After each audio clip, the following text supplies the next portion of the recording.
আসসালামু আলাইকুম। This is Kaiser Rahman Sujon from Sher-e-Bangla Nagar Krishi university. এটা আপনার আগারগা বলে সেখান থেকে তো এখানে মাগরিবের নামাজ আদায় করতে আসছি। শেরেবাংলা নগর কৃষি ইউনিভার্সিটিতে আপনার দুইটা মসজিদ আছে, একটা কেন্দ্রীয় মসজিদ সামনে, সেটা আমরা দেখে আসছি। এটা হলো স্টাফ কোয়ার্টার মসজিদ। আজকের মাগরিবের নামাজটা আমরা এখানেই আদায় করব। আল্লাহ এখানে নামাজটা কবুল করুক সেই দোয়াই করি, এবং সবার নামাজ পড়ার প্রতি সবার ঝোঁক আসুক সেই দোয়াটা করি, এবং সেই সাথে সবার জন্যই দোয়া করব। এই আর যতটুকু পারছি আমরা কৃষি ইউনিভার্সিটিটা আর কি ভিডিওর মাধ্যমে কভার করার চেষ্টা করছি। আর মসজিদটা তো আছেই। ভিডিও ভালো লাগলে অবশ্যই আপনারা লাইক কমেন্ট শেয়ার করবেন আর আমাদের সাথে থাকবেন। এখন নামাজে আমরা ভিতরে যাব, মসজিদটা ঘুরে আপনাদের দেখানোর চেষ্টা করব।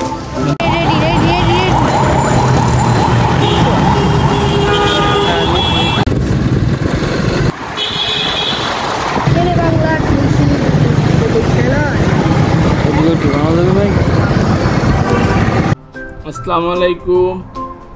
পূর্বে ঘোষণা মতো গত শনিবার আমরা শেরেবাংলা কৃষি বিশ্ববিদ্যালয়ে গিয়েছিলাম মাগরিবের নামাজ পড়ার উদ্দেশ্যে।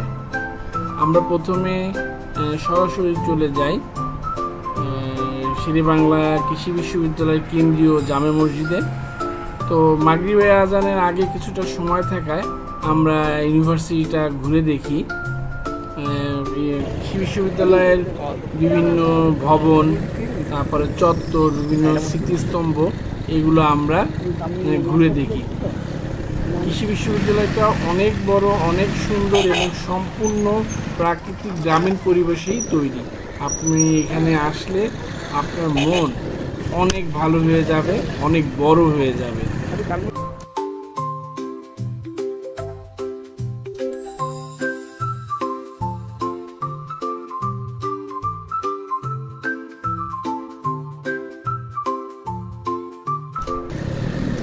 বিশ্ববিদ্যালয়ের এই স্থানটাতে মানে এই পুকুরঘাটের এইখানে আসার পর আমাদের সিদ্ধান্তের কিছু পরিবর্তন আসে।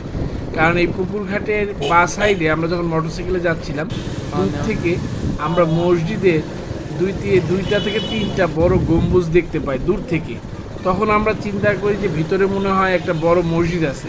তো আমরা খোঁজখবর নিয়ে সামনে এগোতে থাকি এবং সামনে যেয়ে দেখি হ্যাঁ ঠিকই এখানে একটা বড় মসজিদ আছে। এটা হলো কৃষি বিশ্ববিদ্যালয়ের স্টাফ কোয়ার্টার মসজিদ। তখন আমরা এখানেই নামাজ পড়ার সিদ্ধান্ত নেই।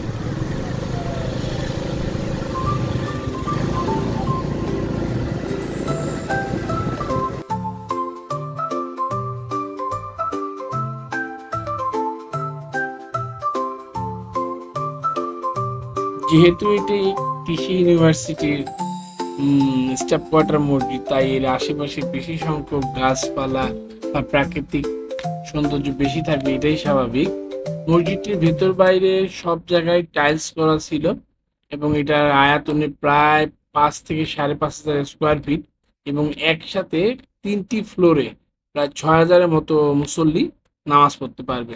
সুন্দর পরিষ্কার পরিচ্ছন্ন উজুখানা এবং টয়লেট। আর যেহেতু এটা শনিবার ছিল, শনিবার মাগরিবের নামাজ, তাই স্বাভাবিকভাবেই আপনার মুসল্লি কম ছিল। আমরাও 2তলা ফ্লোরে বন্ধ পেয়েছি, উপরে যেও বন্ধ পাইছি।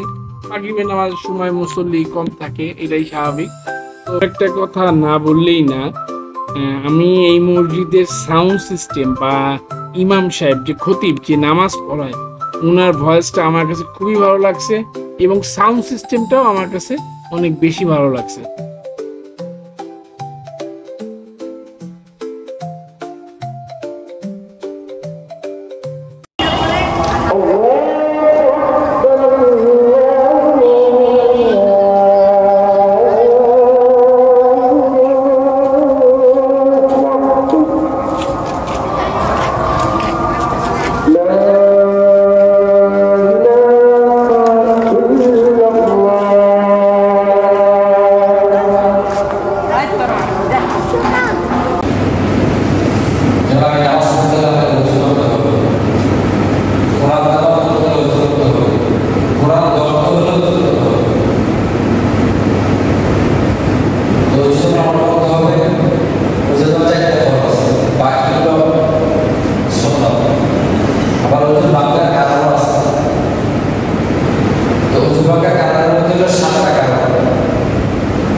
আজকের মতো এই পর্যন্তই। আজকে আমরা যে কৃষি ইউনিভার্সিটি স্টেপ কোয়ার্টার মসজিদে নামাজ পড়লাম। এই ভিডিওটা যদি ভালো লেগে থাকে আপনারা লাইক কমেন্ট শেয়ার করে দেবেন, আর আগামী ভিডিও দেখার জন্য সবাই অপেক্ষা করবেন। ধন্যবাদ।